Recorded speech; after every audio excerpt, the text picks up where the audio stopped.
이 닭이 집안을 일으켜 세울 겁니다. 항상 감사합니다. 제가 준비한 선물을 어느 지역에서 받으실지 댓글로 남겨주시고 구독, 좋아요를 함께 누르시면 새로운 이야기 선물을 가장 먼저 전해드립니다. 선화가 최참판댁 대문 앞에서 낡은 달장을 치켜들며 외쳤습니다. 연지곤지를 찍은 신부의 서슬퍼런 선전포고의 마당을 매운 하객들이 찬물을 끼얹은 듯 조용해졌습니다. 비루한 차림새에도 그녀의 눈빛만은 형형하게 빛나고 있었습니다. 시어머니 박 씨는 기가 막힌 듯 헛웃음을 터뜨렸습니다. 오냐, 미친년이 굴러 들어왔구나. 저 달대가리가 내 금반지라도 삼킨단 말이냐? 박 씨가 비단 치맛자락을 휘날리며 다가오자 선화는 달장을 더 꽉 움켜쥐며 박 씨를 똑바로 응시했습니다. 한치의 물러섬도 없는 기싸움의 마당엔 팽팽한 긴장감이 감돌았습니다. 긴장감이 도는 찰나 달장 속에서 복실이가 구구 낮은 소리를 내며 선화의 손등에 머리를 부볐습니다. 마치 주인의 떨리는 마음을 달래려는 듯한 온기에 선화의 눈가가 파르르 떨렸습니다. 비웃던 사람들도 그 묘한 유대감에 잠시 말문이 막혔습니다. 짐승과 사람 사이에 흐르는 깊은 신뢰가 공기를 뒤바꿨습니다. 선화에게 복실이는 단순한 닭이 아니었습니다. 어머니를 일찍 여의고 병든 아버지와 단둘이 살던 시절 유일하게 곁을 지켜준 생명이었습니다. 복실아, 너만은 끝까지 나랑 같이 가야 한다. 선화는 매일 밤 복실이의 깃털을 쓰다듬으며 외로움을 견뎠습니다. 가난한 초가삼간에서 둘은 서로의 체온에 기대어 모진 세월을 버텨냈습니다. 아버지는 돌아가시기 전 복실이의 벼슬을 힘겹게 쓰다듬으며 말씀하셨습니다. 선화야, 재물은 없어도 이 아이만큼은 꼭 데려가거라. 내 정성이 닿으면 이 아이가 언젠가 너를 지켜줄 게다. 선화는 그 유언을 가슴에 새기며 복실이를 유일한 혼수로 챙겼습니다. 그것은 몰락한 선비 가문이 딸에게 줄 수 있는 마지막 사랑이었습니다. 가마도 없이 십리 길을 걸어 시댁에 도착했을 때 선화의 치맛다는 흙투성이었습니다. 마을 사람들은 거지 신부가 닭 한 마리 들고 온다며 손가락질했습니다. 하지만 선화는 달장 아내 복실이에게 끊임없이 다정한 말을 건네며 꿋꿋하게 걸었습니다. 복실아, 무서워 마라. 내가 너를 지키고 내가 나를 지키면 된다. 박 씨는 바닥에 침을 뱉으며 소리쳤습니다. 저 흉측한 짐승 당장 가마솥에 넣어라. 혼수 대신 재앙을 드렸으니 오늘 저녁은 달백숙이다. 하인들이 몽둥이를 들고 선화 주위를 에워싸기 시작했습니다. 선화는 본능적으로 복실이를 품에 안았습니다. 안 됩니다.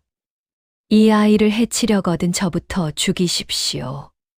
어머님, 이 아이는 제 목숨과도 같습니다.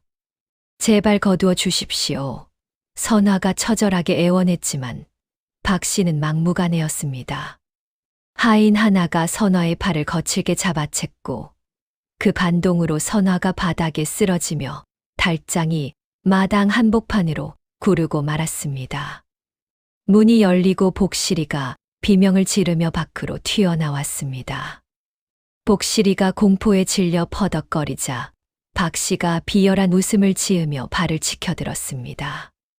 요물 같은 년, 내년이 아끼는 것부터 죽여주마. 그 순간 선화가 절규하듯 외쳤습니다. 복실아, 도망쳐. 저 무서운 손길을 피해. 선화의 목소리엔 복실이를 향한 깊은 애정과 간절함이 서려 마당 가득 울려 퍼졌습니다. 그때였습니다.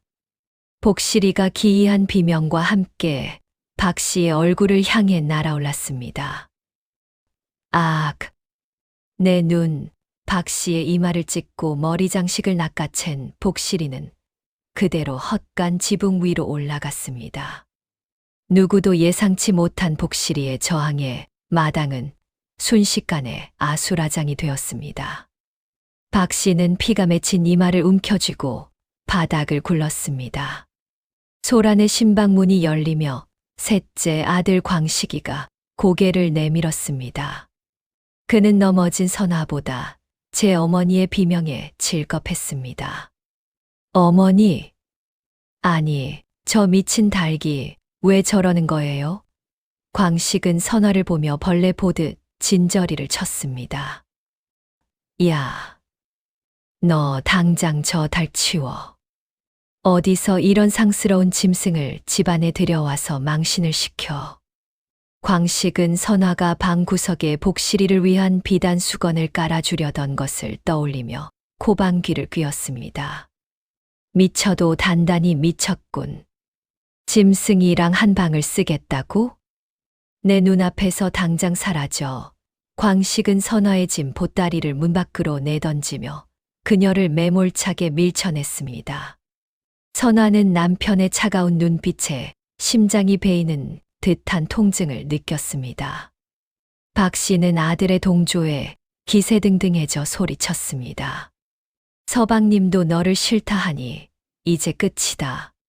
저놈의 주둥이를 확 비틀어 버려라. 선화는 결국 하인들에게 끌려가 습한 헛간으로 내던져졌습니다. 닭이랑 같이 평생 굶어 죽어봐라. 그게 내년 팔자다. 헛간 문에 육중한 빗장이 걸리고 사방은 적막에 휩싸였습니다.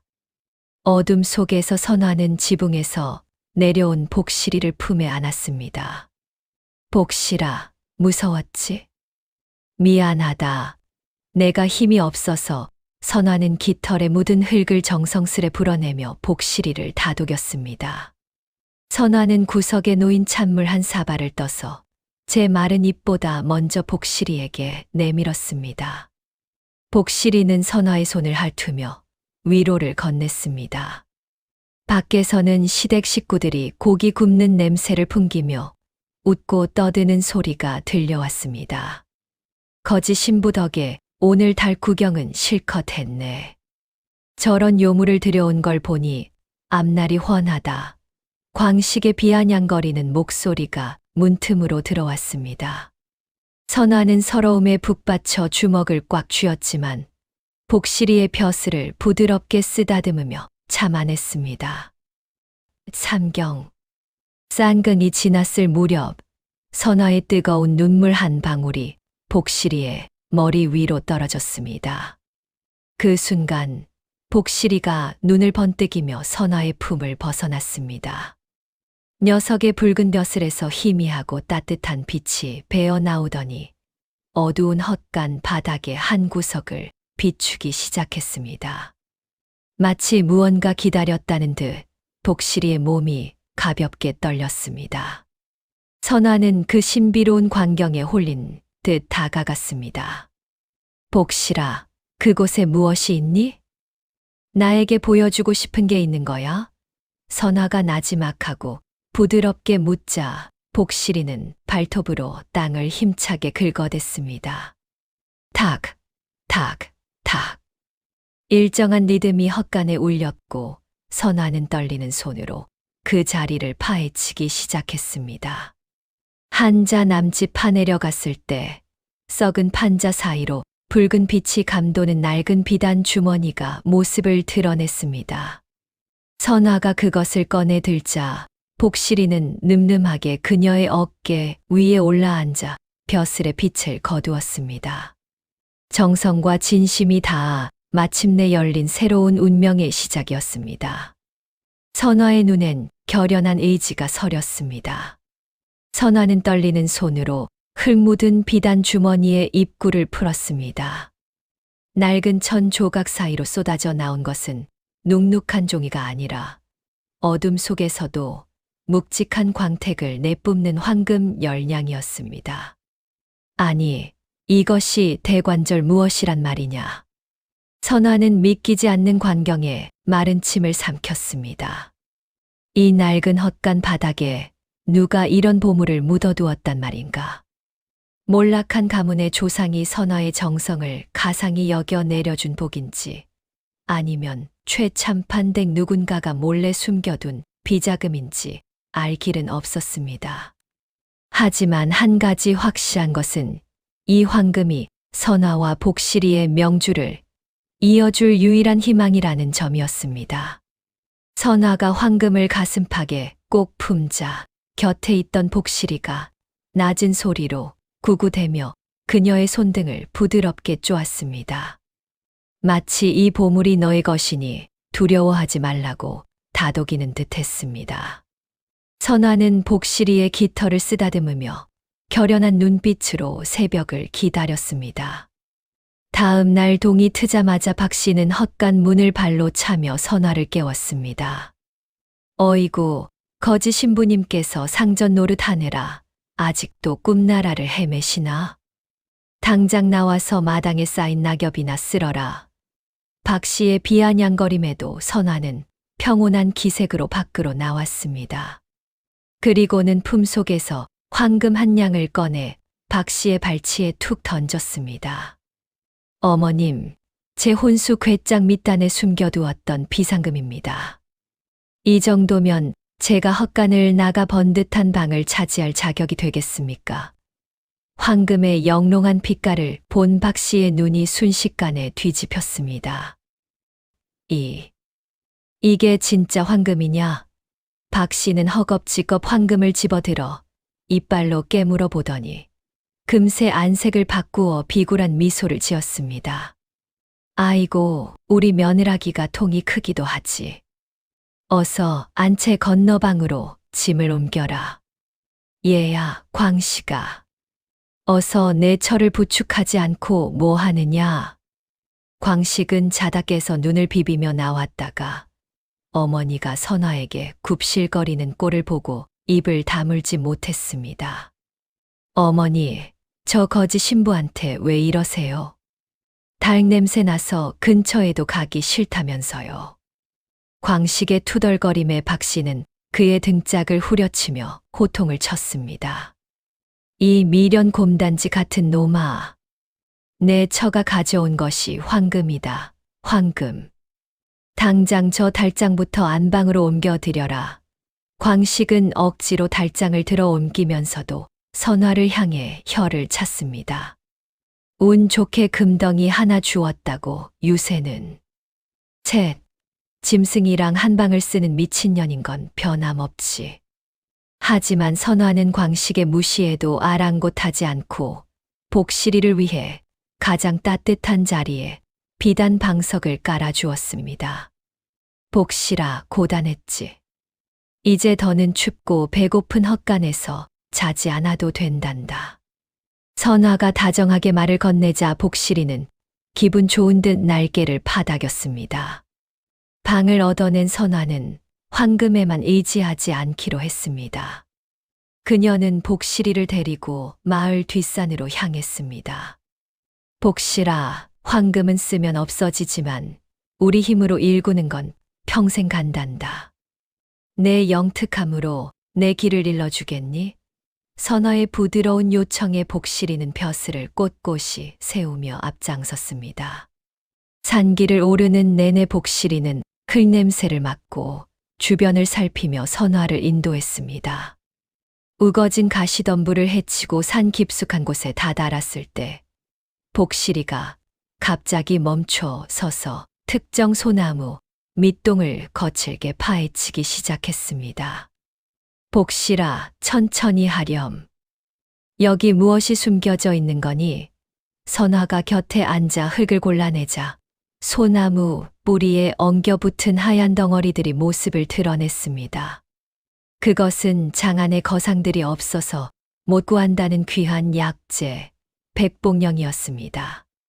선화의 눈이 경탄으로 반짝였습니다. 세상에, 복실아.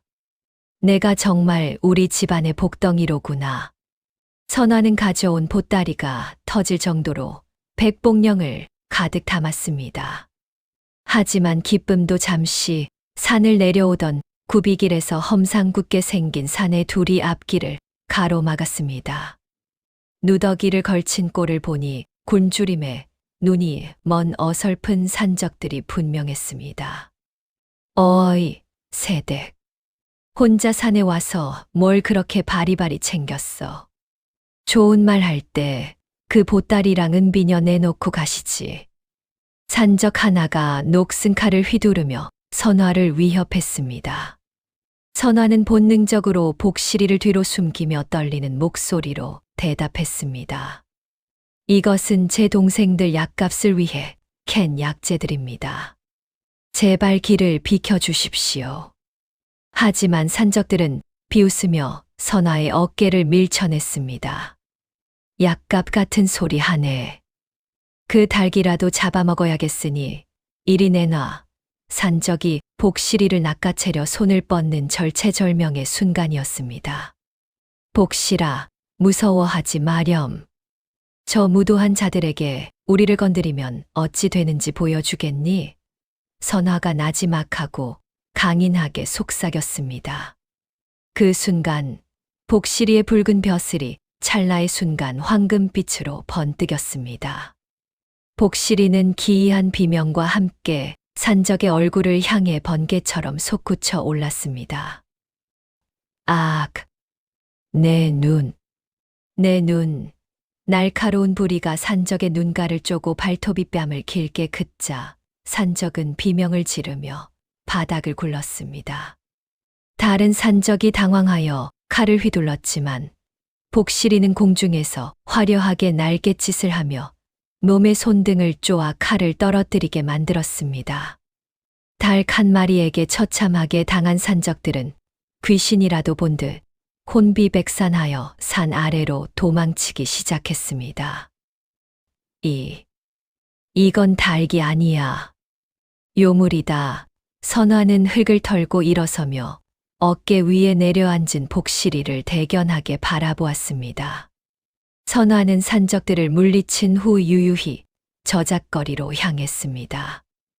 약재상 주인은 선화가 내놓은 백봉령을 보고 입을 다물지 못했습니다. 아니, 이 깊은 산 중에 이런 극상품이 있었다니.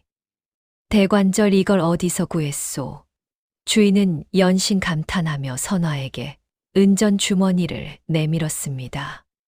제 소중한 동무인 복실이가 길을 일러주었지요.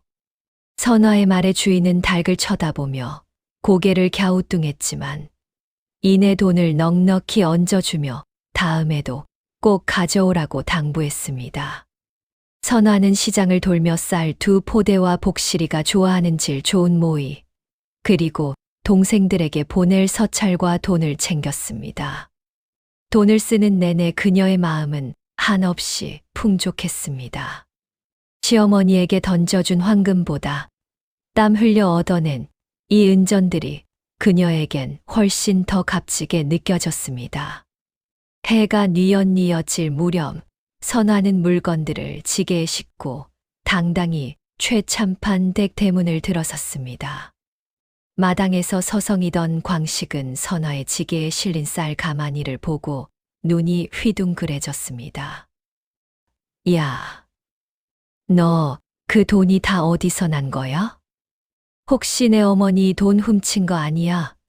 광식이 달려들어 지게를 뒤지려 하자 복실이가 푸드득 소리를 내며 벼슬을 세웠습니다. 광식은 움찔하며 뒷걸음질 쳤습니다. 서방님, 훔친 돈이라니요. 제 정성이 하늘에 닿아 산천이 내어준 선물입니다. 의심하시려거든 이 쌀밥부터 드시지 마십시오. 선화의 단호한 말에 광식은 씩씩거리며 방으로 들어가 버렸습니다. 선화는 안채로 향해 박 씨에게도 쌀 1포대를 내밀었습니다. 어머님, 시장에서 질 좋은 쌀을 좀 사왔습니다. 오늘 저녁은 풍성하게 드시지요. 박 씨는 쌀을 받아들면서도 의심의 눈초리를 거두지 않았습니다. 산에서 약재 좀 캤다고 대단한 부자라도 된 줄 아느냐? 귀한 집 며느리가 저작거리를 쏘다니는 건 가문의 수치다. 박 씨는 입으로는 타박하면서도 손으로는 쌀 포대를 꽉 쥐었습니다. 선화는 그저 미소를 지으며 대답했습니다. 가문에 수치는 곳간이 비어 식구들이 굶는 것이지요. 저는 제 도리를 다할 뿐입니다. 선화는 방으로 돌아와 복실이에게 최고급 모이를 내주었습니다. 복실아, 고생 많았지? 오늘 내 활약은 정말 대단했어. 저 산적들 혼내줄 때 내 가슴이 다 시원하더라. 선화가 벼슬을 부드럽게 쓰다듬자 복실이는 기분 좋은 듯 눈을 감고 선화의 손길을 만끽했습니다. 둘만의 방에는 달콤한 승리의 향기가 감돌았습니다. 그날 밤 박 씨는 방 안에서 조카인 이방을 몰래 불러들였습니다.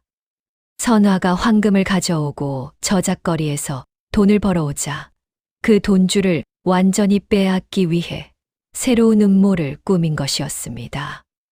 그년이 산에서 캔 약재는 모두 이 고을의 재산이다. 살림절도 죄를 씌워서 관가에 쳐넣어라. 그래야 그년이 가진 황금이랑 돈을 우리가 다 챙길 수 있어. 박 씨는 어둠 속에서 이방과 속닥거리며 비열한 웃음을 지었습니다. 걱정 마십시오, 고모님. 내일 아침 포졸들을 보내 그년과 그 요물 같은 닭을 싹 잡아드리겠습니다. 한편 선화는 잠결에 복실이가 불안하게 파닥거리는 소리에 눈을 떴습니다. 복실이는 문 밖을 향해 낮은 소리로 경고를 보내고 있었습니다. 선화는 직감했습니다. 시어머니의 도끼가 다시금 자신을 향해 뻗어오고 있다는 것을 말입니다. 선화는 잠자리에서 일어나 복실이의 날개를 쓰다듬으며 마음을 가다듬었습니다. 복실아, 또 무슨 일이 생기려나 보구나. 하지만 두려워 마라. 내가 너를 지키고 내가 나를 지키면 우린 무너진 적이 없잖니. 선화의 목소리는 떨림 없이 강인했습니다. 복실이는 벼슬을 꼿꼿이 세우며 선화의 눈을 응시했습니다. 녀석의 눈동자엔 마치 모든 음모를 꿰뚫어 보는 듯한 기묘한 영민함이 서려 있었습니다. 선화는 문창살 사이로 스며드는 달빛을 바라보며 내일 닥칠 폭풍을 대비했습니다. 황금 열량은 이미 안전한 곳에 숨겨두었고 남은 것은 시댁의 탐욕을 정면으로 돌파하는 일뿐이었습니다. 어머님, 제 발등을 찍으려다 본인의 발등이 찍히는 수가 있음을 내일 똑똑히 보여드리지요. 다음 날 새벽 예상대로 관가의 포졸들이 최참판댁 대문을 거칠게 두드렸습니다. 이방 나리께서 명하셨다. 살림절도 및 작물 취득 혐의로 이 집 며느리를 체포한다. 박 씨는 기다렸다는 듯 마당으로 나와 가식적인 눈물을 흘렸습니다. 아이고, 이게 무슨 일입니까? 우리 며느리가 가난해서 잠시 정신이 나갔나 봅니다. 어서 잡아들여 죄를 물어주십시오. 선화는 당황하지 않고 복실이를 품에 안은 제 방에서 걸어 나왔습니다. 어머님, 제가 지은 죄가 있다면 마땅히 벌을 받겠습니다. 하지만 그 전에 관가에 가서 누가 진짜 죄인인지 가려보도록 하지요. 선화는 포졸들을 따라 당당히 대문을 나섰습니다. 복실이의 벼슬이 아침 햇살을 받아 붉게 빛을 띠고 있습니다. 관가 포도청 마당에 끌려온 선화 앞에는 서슬퍼런 포졸들이 아닌 초췌한 몰골의 사또가 서 있었습니다. 고을 이웃마을에 들이닥친 괴질로 하루에도 수십 명의 백성이 피를 토하며 쓰러지고 있었기 때문입니다. 사또는 선화의 품에 안긴 복실이를 뚫어지게 바라보더니 무거운 입술을 뗐습니다. 저작거리에 소문난 영특한 닭이 바로 저놈이냐? 지금 백성들이 죽어나가는데 전설에 내려오는 30해 묵은 한자 길이의 지룡만이 지룡띠롱만이 이 역병을 잠재울 유일한 비방이라 한다. 하지만 그 대물은 연기가 서린 땅 깊숙이 숨어 인간의 눈으로는 도저히 찾을 길이 없구나. 사또는 선화에게 간절한 눈빛을 보냈습니다. 내가 저 달과 함께 그 지룡을 찾아온다면 내 살림 절도 죄를 사함은 물론 고을의 은인으로 대접하겠다. 백성들의 목숨이 내 손에 달렸느니라. 선화는 사또의 절박한 호소에 가슴이 먹먹해졌습니다. 선화는 품 안의 복실이를 내려다보며 부드럽게 속삭였습니다. 복실아, 고통받는 사람들을 위해 내가 가장 좋아하는 것을 찾아줄 수 있겠니? 내가 좋아하는 지렁이지만 이번만큼은 배고픈 백성들을 살릴 귀한 약재란다. 선화의 말이 끝나기 무섭게 복실이의 붉은 벼슬이 평소보다 훨씬 강렬한 황금빛을 내뿜으며 번뜩였습니다. 녀석은 위엄 있게 목을 길게 빼고 하늘을 향해 꽂기요 하고 우렁찬 울음을 터뜨렸습니다. 그러고는 발톱으로 관가 바닥에 단단한 흙을 세차게 긁어대며 당장이라도 나설 기세를 보였습니다. 복실이의 눈에는 대물을 향한 본능적인 사냥꾼의 투지와 주인의 마음을 헤아리는 영민함이 동시에 서려 있었습니다. 사또는 그 기이한 광경에 넋을 잃고 바라보다가 즉시 선화에게 산행에 필요한 장비와 식량을 내어주며 무사 귀환을 빌었습니다. 선화와 복실이는 고을에서 가장 험준하고 음기가 강하기로 소문난 음양국으로 향했습니다. 깎아지른 절벽과 사람 키만 한 가시덤불이 가로막는 그곳은 전문 신만이들도 발길을 끄는 죽음의 땅이었습니다. 며칠 밤낮을 쉬지 않고 걷는 동안 선화의 집시는 갈갈이 찢겨나갔고 맨발에서는 붉은 피가 배어 나와 흙바닥을 적셨습니다. 복실아, 조금만 더 힘을 내자.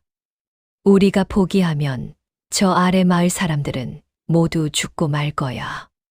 선화는 허기진 배를 찬물로 채우며 복실이를 다독였습니다. 복실이 역시 지친 기색이 역력하여 날개를 늘어뜨렸지만 쉴 새 없이 고개를 숙여 땅의 미세한 진동을 느끼고 냄새를 맡았습니다. 녀석의 예민한 부리는 공기 중의 습도와 흙 속의 기운을 탐지하며 한치의 오차도 없이 깊은 계곡 안쪽으로 선화를 인도했습니다. 산행 사흘째 되는 날, 하늘에서는 구멍이라도 난 듯 폭우가 쏟아지기 시작했습니다. 체력이 바닥난 선화는 진흙탕에 미끄러져 의식을 잃고 쓰러졌습니다. 차가운 빗줄기가 온몸을 때릴 때 복실이가 선화의 가슴 위로 올라가 자신의 체온으로 주인의 뺨을 녹이기 시작했습니다. 구구구구. 복실이는 선화를 깨우기 위해 애처롭게 울다가 갑자기 무언가를 느낀 듯 벼슬을 등불처럼 밝히며 근처의 거대한 바위 밑을 노려보았습니다. 그곳은 수백 년 된 소나무 뿌리가 뒤엉킨 습한 땅이었습니다. 복실이는 미친 듯이 땅을 파헤치기 시작했습니다. 날카로운 발톱이 단단한 흙을 헤치고 뿌리를 쪼아내자 짙은 흙내음과 함께 정체 모를 강력한 기운이 솟구쳤습니다. 복실이의 눈이 황금빛으로 타올랐고 녀석은 마침내 땅속 깊이 은신해 있던 거대한 생명체를 포착했습니다. 한참을 사투하듯 파헤친 끝에 소나무 뿌리 사이로 믿기지 않는 광경이 펼쳐졌습니다. 아이 팔뚝만큼 굵고 한자가 훌쩍 넘는 길이의 거대한 지룡이 꿈틀대며 모습을 드러낸 것입니다. 30해의 세월을 견디며 대지의 연기를 빨아들인 녀석은 온몸에서 은은한 보랏빛 광택을 내뿜고 있었습니다. 달들에게는 세상 그 무엇과도 바꿀 수 없는 최고의 진미였으나 복실이는 본능적인 식탐을 억누르며 조심스럽게 그 대물을 부리로 물었습니다. 녀석은 쓰러져 있는 선화의 손등 위에 지룡을 가만히 내려놓고는 벼슬을 밝혀 선화의 의식을 깨웠습니다. 아! 복실아. 선화가 간신히 눈을 뜨고 손안에 꿈틀대는 대물을 확인하자 경악과 안도의 눈물이 비와 섞여 흘러내렸습니다. 해냈구나. 내가 정말 백성들을 살렸어. 선화는 지룡을 품 안에 소중히 갈무리하고 만신창이가 된 몸으로 산을 내려왔습니다. 관가 정문에 선화의 모습이 나타나자 사또는 버선발로 뛰어나왔습니다. 오, 정말 찾아왔단 말이냐. 선화가 내놓은 30해 묵은 지룡을 본 의원들은 입을 다물지 못하며 즉시 약을 다리기 시작했습니다. 지룡을 다린 물이 마을 사람들의 입술을 적시자 피를 토하던 이들이 안색을 되찾고 기적처럼 눈을 떴습니다. 고을 곳곳에서 통곡 대신 환호성이 터져 나왔고 사또는 선화 앞에 무릎을 꿇으며 치하했습니다. 내 정성과 저 영물의 헌신이 고을을 구했도다. 내 약속한 대로 황금 100냥과 함께 너를 고을의 신녀로 받들 것이니 누구도 감히 너를 멸시하지 못할 것이다. 선화의 억울한 누명은 그 즉시 씻겨 나갔고 그녀의 이름은 전설이 되어 온 고을에 퍼졌습니다. 포상이 내려지던 날 관가 마당에는 번쩍이는 황금 100냥이 담긴 괴짝 3개가 놓였습니다. 사또는 친히 어필로 쓴 정절과 지혜의 표상이라는 현판을 선화에게 내렸습니다. 선화를 무고했던 박씨의 조카 이방은 그 자리에서 파직당하고 직무유기로 곤장 30대를 맞으며 관가 밖으로 끌려나갔습니다. 선화는 당당히 황금 괴짝 앞에 서서 복실이를 어깨 위에 올렸습니다. 복실아, 내가 흘린 땀방울이 이 황금보다 빛나는구나. 선화는 포상금 중 일부를 떼어 역병으로 가족을 잃은 이들에게 나눠주며 고결한 성정을 보였습니다. 그 광경을 지켜보던 백성들은 달 신부가 아니라 하늘이 보낸 선녀다라며 머리를 조아렸습니다. 선화의 손등에는 여전히 산행의 흉터가 남아 있었지만 그녀의 미소는 만개한 연꽃처럼 눈부셨습니다. 사또는 선화를 집까지 호위하기 위해 수십 명의 포졸과 화려한 가마를 내어주었습니다. 고을 사람들의 환호를 받으며 가마에 오른 선화의 곁에는 복실이가 늠름하게 자리를 지켰습니다. 가마 뒤로는 황금 100냥을 실은 수레들이 줄을 지어 따랐습니다. 이게 꿈인가 생시인가. 선화는 흔들리는 가마 안에서 복실이의 깃털을 쓰다듬으며 지난 굴욕의 세월을 떠올렸습니다. 달장 하나 들고 걸어 들어오던 그 비참한 시집길이 이제는 고을 최고의 영웅이 되어 돌아가는 금이환향의 길로 바뀌어 있었습니다. 복실이의 벼슬은 지지 않는 노을처럼 붉게 타오르며 선화의 앞길을 축복했습니다. 선화는 결심했습니다. 자신을 무시하던 시댁 식구들에게 진정한 사람의 가치가 무엇인지 똑똑히 보여주겠노라고 말입니다.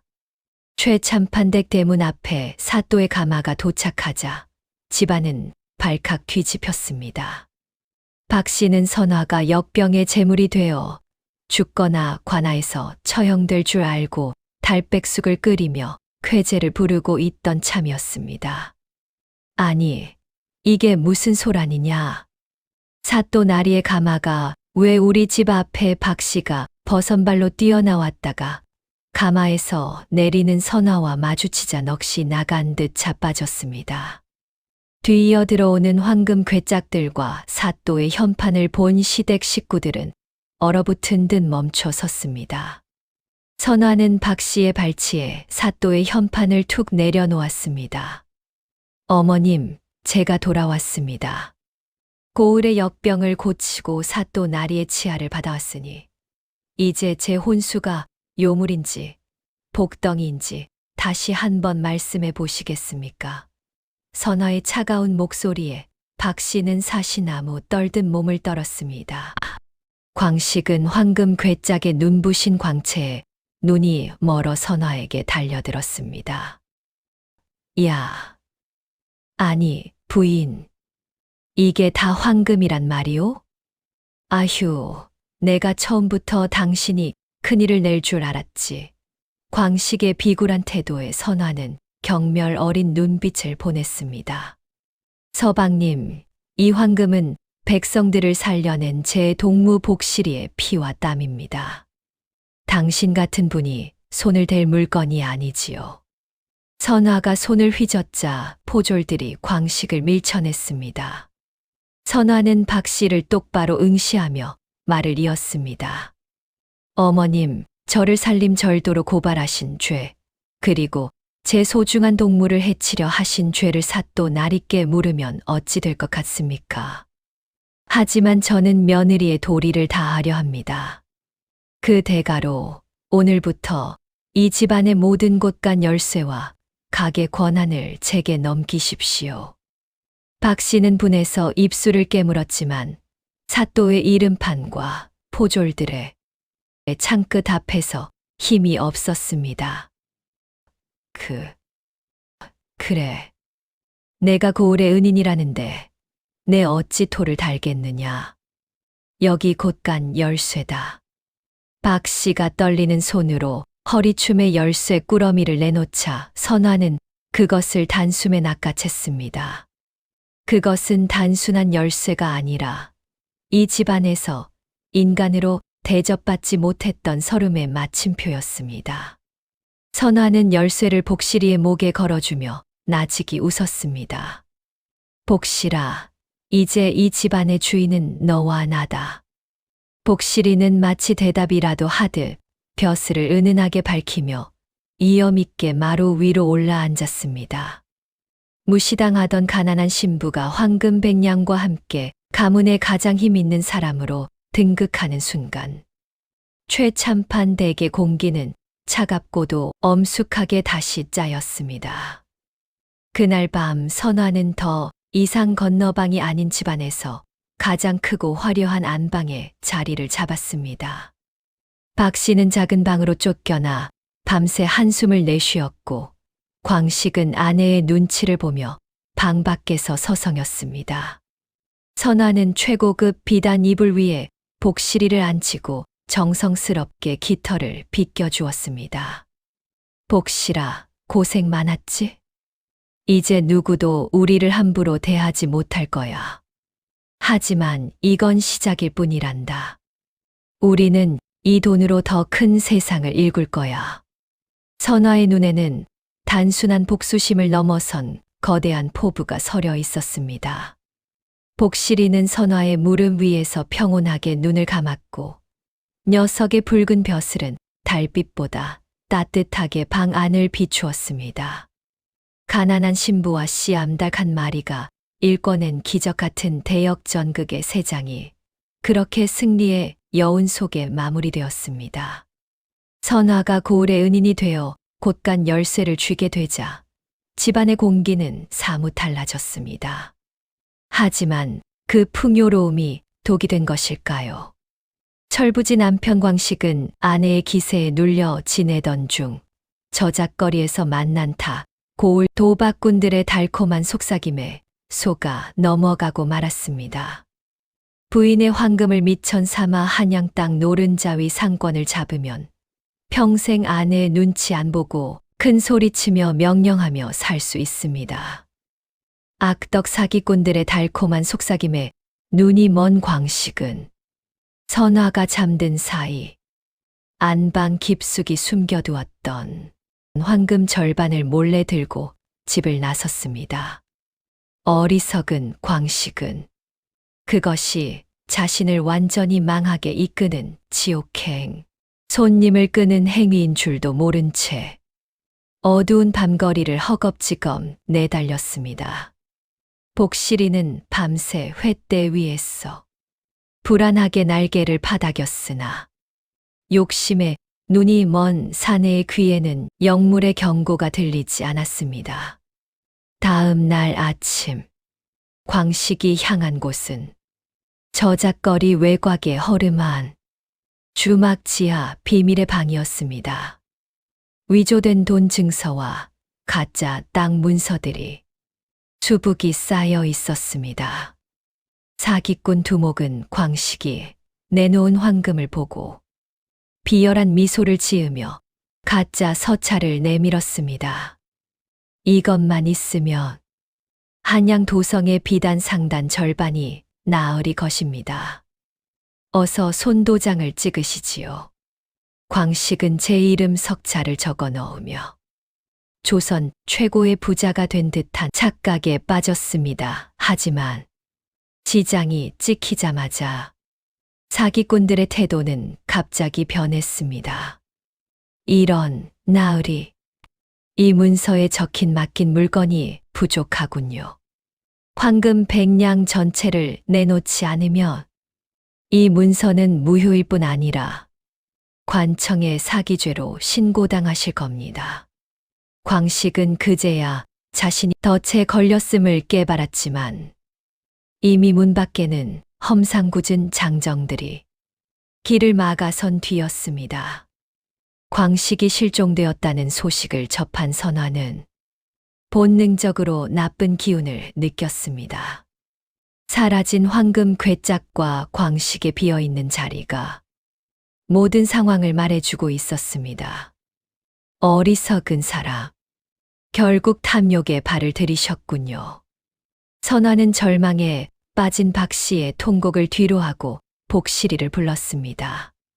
복실아, 미워도 내 남편이자 우리가 지켜야 할 사람이다. 그를 찾아야 해. 우리 가족이 여기서 무너질 수는 없잖니. 선화의 부드럽고도 간절한 요청에 복실이는 벼슬을 평소와 달리 검붉은 빛으로 물들이며 비장한 울음을 터뜨렸습니다. 녀석은 광식이 흘리고 간 옷자락 조각의 냄새를 맡더니 마당을 가로질러 저작거리 외곽의 음침한 숲길로 선화를 안내하기 시작했습니다. 선화의 손에는 황금 나머지를 담은 보따리가 들려 있었고 그녀의 눈에는 비장한 각오가 서려 있었습니다. 복실이는 냄새를 추적하며 한치의 망설임 없이 주막 지하 밀실 입구에 도달했습니다. 선화가 문을 박차고 들어가자 그곳에는 기둥에 묶여 피투성이가 된 광식이 겁에 질려 떨고 있었습니다. 사기꾼 두목은 선화를 보고 박수를 치며 비웃었습니다. 과연 고을의 신녀답군. 제 발로 보물을 들고 오다니. 어서 남은 황금을 내놓으시지. 안 그러면 이 한심한 남편의 손목을 잘라 저작거리 개들에게 던져줄 것이다. 광식은 선화를 보자마자 눈물을 쏟으며 오열했습니다. 부인, 내가 잘못했소. 나 때문에 당신의 귀한 돈을 다 날리게 생겼으니 그냥 나를 죽게 내버려 두시오. 광식의 뒤늦은 후회에 선화의 가슴이 미어졌지만 그녀는 차갑고 단호한 목소리로 사기꾼들을 향해 보따리를 내밀었습니다. 황금은 여기 있다 하지만 내 남편의 머리카락 한 올이라도 더 상하게 한다면 너희는 이 방에서 살아서 나가지 못할 것이다. 선화는 보따리를 바닥에 던지며 시간을 벌었습니다. 그 사이 그녀는 복실이에게 나지기 신호를 보냈습니다. 복실아, 이제 내가 우리 부부를 구할 마지막 희망이다. 저들의 시선을 돌려주렴. 선화의 말이 끝나기도 전에 복실이는 벼슬을 등불처럼 환하게 밝히며 사기꾼들의 눈을 멀게 했습니다. 눈부신 광채의 사기꾼들이 비명을 지르며 눈을 가리는 찰나 선화는 품속에 숨겨온 호신용 비수를 꺼내 광식의 밧줄을 끊어내려 했습니다. 하지만 궁지에 몰린 두목이 품속에서 날카로운 비수를 꺼내 선화의 가슴을 향해 전력을 다해 던졌습니다. 인연, 죽어라. 비수는 공기를 가르며 선화의 심장을 향해 직선으로 날아갔습니다. 선화가 미처 피할 새도 없이 비수가 다가오던 그 순간 복실이가 허공으로 솟구쳐 올랐습니다. 안 돼, 복실아. 선화의 비명보다 빠르게 복실이는 자신의 몸을 날려 날아오는 칼날 앞을 가로막았습니다. 퍽 하는 둔탁한 소리와 함께 날카로운 비수가 복실이의 작은 가슴 깊숙이 박혔습니다. 복실이는 고통스러운 비명조차 지르지 못한 채 바닥으로 추락했습니다.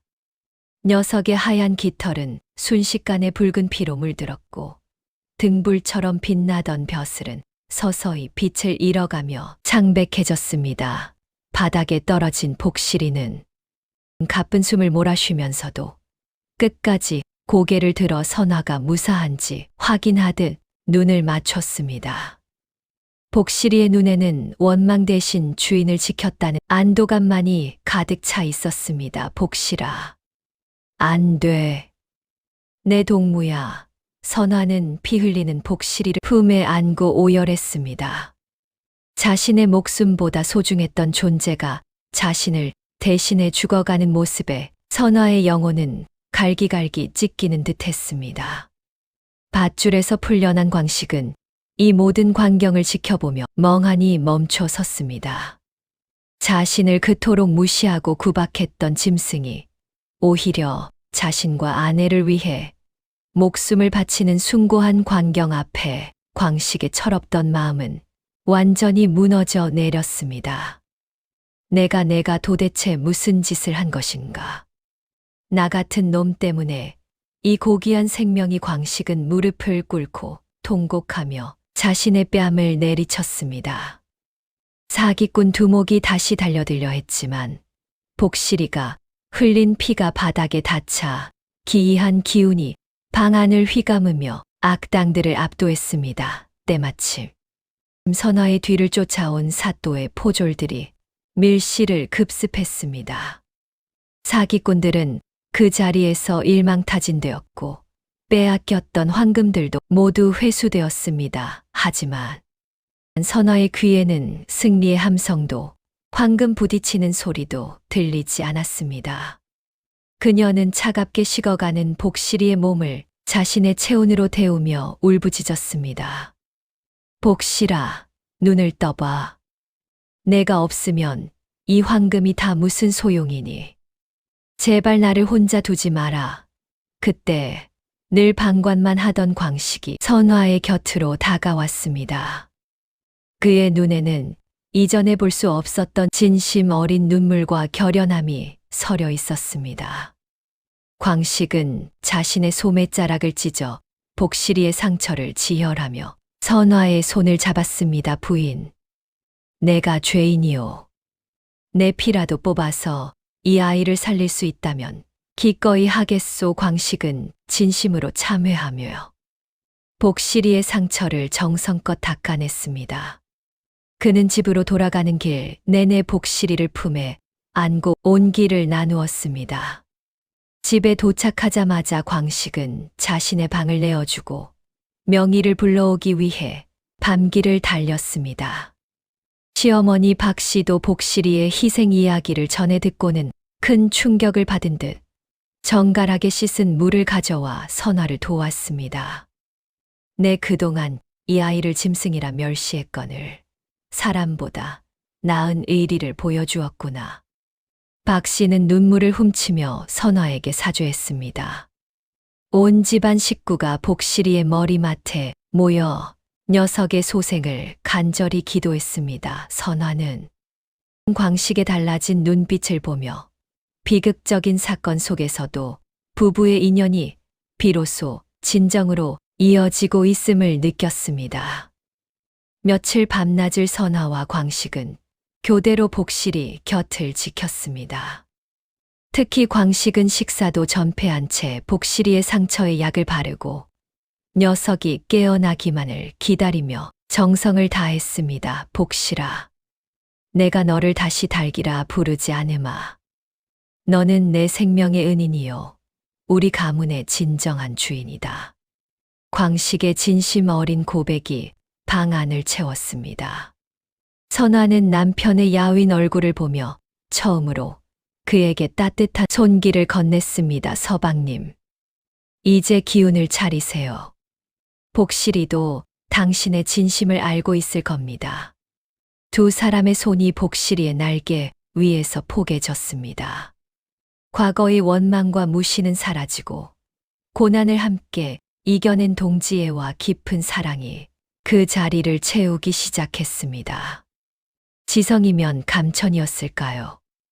모두가 가망이 없다고 고개를 저었을 때 복실이의 붉은 벼슬 끝에서 아주 미세하고 희미한 황금빛이 다시 감돌기 시작했습니다. 녀석의 가슴이 느릿하지만 규칙적으로 오르내렸고 굳게 감겨있던 눈꺼풀이 파르르 떨렸습니다. 선화는 숨을 죽인 채 복실이의 이름을 불렀습니다. 복실아, 들리니? 나야, 선화야. 복실이는 간신히 눈을 떠 선화와 광식을 차례로 바라보았습니다. 녀석은 기운 없는 소리로 구구하고 낮게 울었고 그 소리는 그 어떤 음악보다 아름답게 부부의 귀에 들려왔습니다. 복실이는 선화의 손등에 머리를 기대며 다시 돌아왔음을 알렸습니다. 온 집안에 안도의 한숨과 기쁨의 눈물이 가득 찼습니다. 복실이의 기적적인 생존은 마을 전체의 경사가 되었습니다. 사또는 친히 보약을 보내 복실이의 쾌유를 빌었고 마을 사람들은 하늘이 보낸 영물이라 죽음도 피해갔다며 칭송했습니다. 광식은 이제 저작거리 투전판 근처에는 얼씬도 하지 않았습니다. 대신 그는 선화를 도와 집안일을 돌보고 매일 아침 복실이를 위해 가장 신선한 물과 모이를 챙기는 복실이 전용 집사가 되었습니다. 박씨 역시 며느리 선화를 대하는 태도가 완전히 달라졌습니다. 그녀는 이제 선화의 조언 없이는 아무 결정도 내리지 않았으며 선화를 진정한 안주인으로 예우했습니다. 벼랑 끝까지 내몰렸던 가족은 복실이의 희생을 통해 가장 단단하고 화목한 공동체로 거듭났습니다. 어느덧 기력을 회복한 복실이는 예전처럼 늠름하게 벼슬을 세우고 마당을 누비기 시작했습니다. 가슴의 흉터는 훈장처럼 남았지만 그 덕분에 녀석의 위엄은 더욱 당당해졌습니다. 선화는 복실이와 함께 마을을 돌며 사기꾼들에게 피해를 입은 다른 가난한 이들을 구제하는 일에 황금을 쓰기 시작했습니다. 복실아, 우리가 받은 이 복을 이제 더 많은 사람과 나누어야겠지? 선화가 묻자 복실이는 벼슬을 찬란하게 밝히며 동의의 뜻을 표했습니다. 광식은 그 곁을 든든하게 지키며 아내의 행보를 보조했습니다. 어리석었던 남편은 이제 아내의 가장 큰 조력자가 되어 가문의 명예를 높이는 일에 앞장섰습니다. 사기꾼들에게 몰수했던 전 재산이 국고로 환수되는 대신 사또의 재량으로 피해자들에게 돌아갔습니다. 선화와 광식은 그 과정에서 가장 큰 공을 세운 이들로 기록되었습니다. 마을 어귀에는 선화와 복실이의 공덕을 기리는 작은 비석이 세워졌습니다. 하지만 선화에게 가장 큰 상은 황금도 명예도 아닌 남편 광식과의 화합이었습니다. 부인, 내가 참으로 못난 지압이었소. 이제 평생 당신과 저 복실이를 모시며 속죄하며 살겠소. 광식의 진솔한 고백에 선화는 환한 미소로 화답했습니다. 두 사람은 달빛 아래 마당에 앉아 복실이가 낳은 알을 소중히 품으며 평화로운 미래를 약속했습니다. 어둠이 내린 최참판댁 안방, 선화와 광식은 복실이를 가운데 두고 나란히 누웠습니다. 복실이는 두 사람의 온기를 느끼며 평온하게 잠이 들었습니다.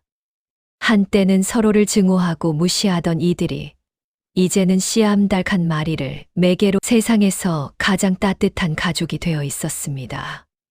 선화는 복실이의 벼슬에서 뿜어져 나오는 은은한 빛을 바라보며 깨달았습니다.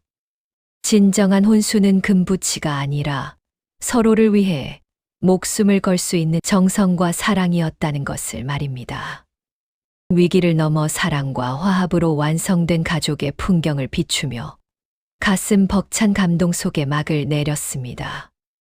복실이가 죽음의 문턱에서 돌아온 지 1년이 지났을 무렵 최참판 댁 마당에는 경사스러운 소리가 울려 퍼졌습니다. 가슴에 깊은 흉터를 훈장처럼 단 복실이가 마침내 10마리의 알을 품어 깨뜨린 것입니다. 노란 솜털을 뽐내며 껍질을 벗고 나온 병아리들은 어미를 닮아 눈빛이 유난히 영롱했고 머리 위의 작은 벼슬은 벌써부터 붉은 빛을 띠고 있었습니다. 선화는 기쁨의 눈물을 흘리며 갓 태어난 생명들을 하나하나 손바닥에 올렸습니다. 복실아, 고생 많았다. 내가 우리 가문의 대를 이어줄 귀한 복덩이들을 데려왔구나. 광식 역시 예전의 철부지 모습은 온데간데 없이 손수 따뜻한 볏짚을 갈아주며 병아리들의 안식처를 살폈습니다. 복실이는 대견한 듯 날개를 펼쳐 새끼들을 품어 안았고 그 광경을 지켜보는 선화와 광식의 얼굴에는 세상을 다 얻은 듯한 평화로운 미소가 번졌습니다. 병아리들은 선화의 정성 어린 보살핌 속에 하루가 다르게 쑥쑥 자라났습니다. 이 아이들은 일반 닭들과 달리 사람의 말을 알아듣는 듯 영특했고 집안 구석구석에 해충을 잡아내며 기운을 맑게 다스렸습니다. 신기하게도 복실이의 새끼들이 마당을 누비기 시작하면서부터 최참판 댁에는 우환이 사라지고 하는 일마다 술술 풀리는 기적이 일어났습니다.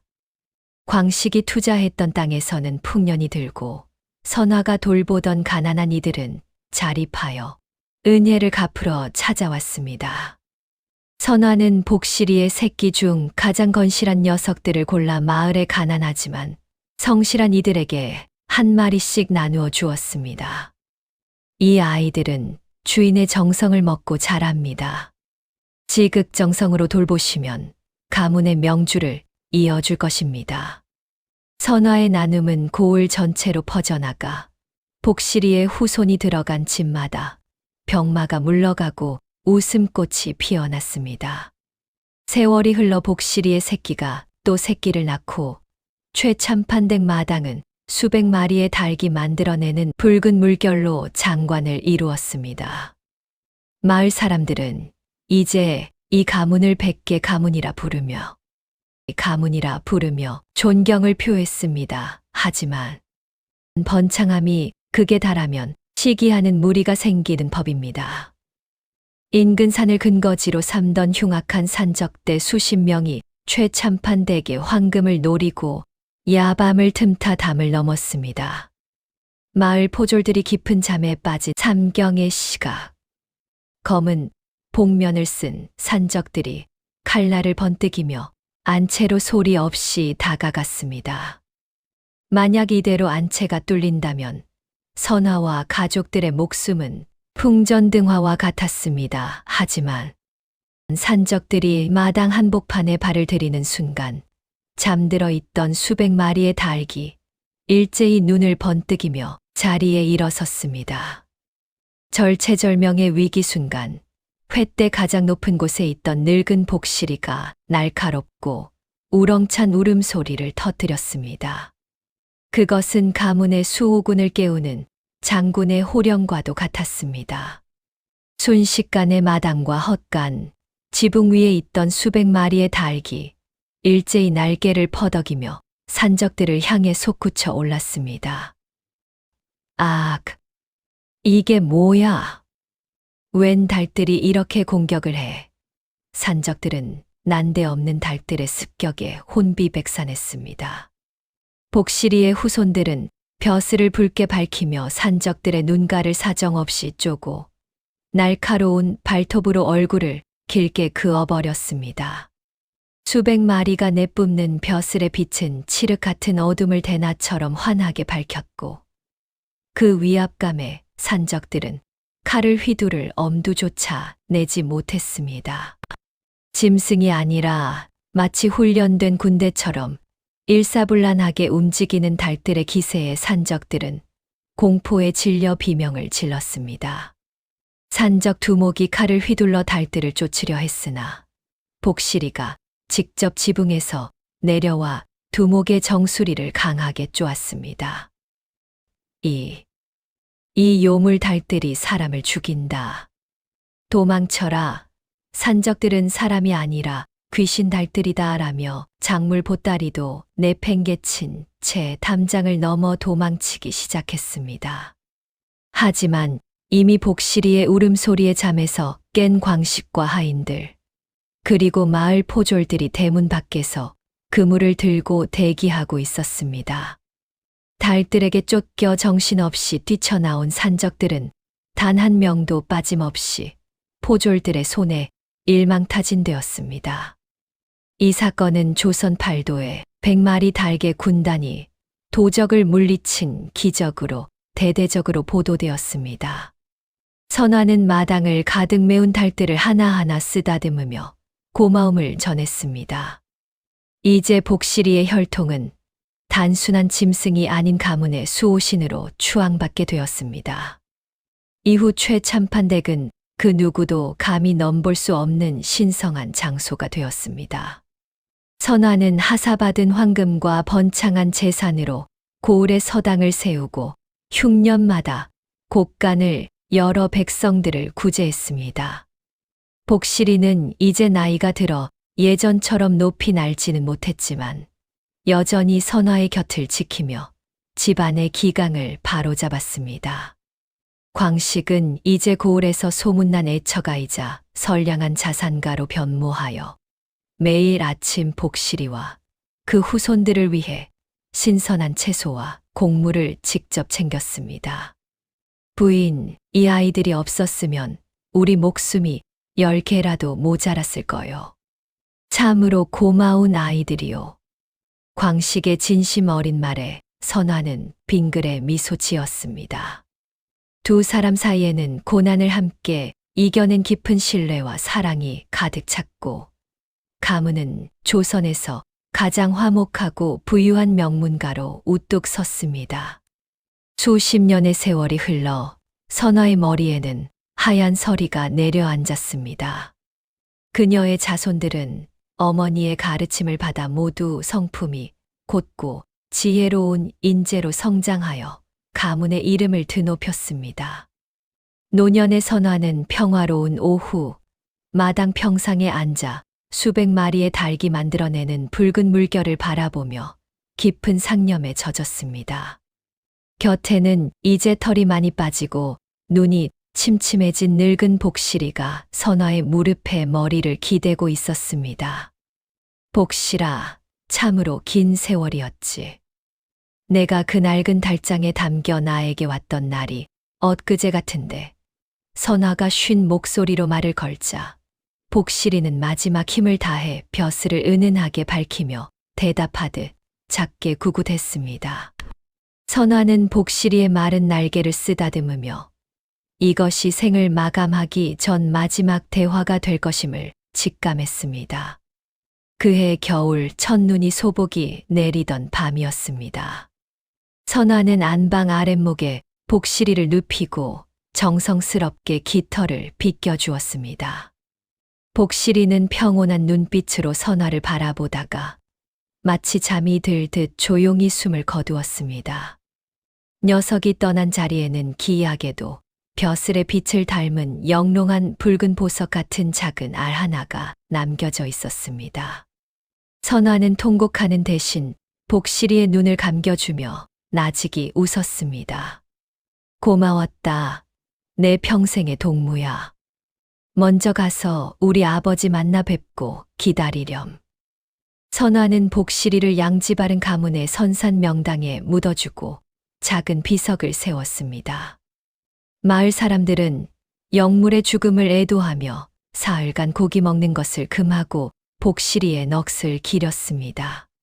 수백 마리의 후손 달들은 밤마다 선산 주위를 맴돌며 슬픈 울음소리로 산천을 울렸습니다. 복실이가 떠나고 며칠 뒤 선화 역시 자손들의 배웅 속에 평온하게 세상을 떠났습니다. 그녀는 죽는 순간까지 손에 복실이가 남긴 붉은 보석 알을 꼭 쥐고 있었습니다. 마을 사람들은 선화와 복실이를 기리기 위해 최참판 댁 대문 앞에 거대한 달 모양의 석상을 세웠습니다.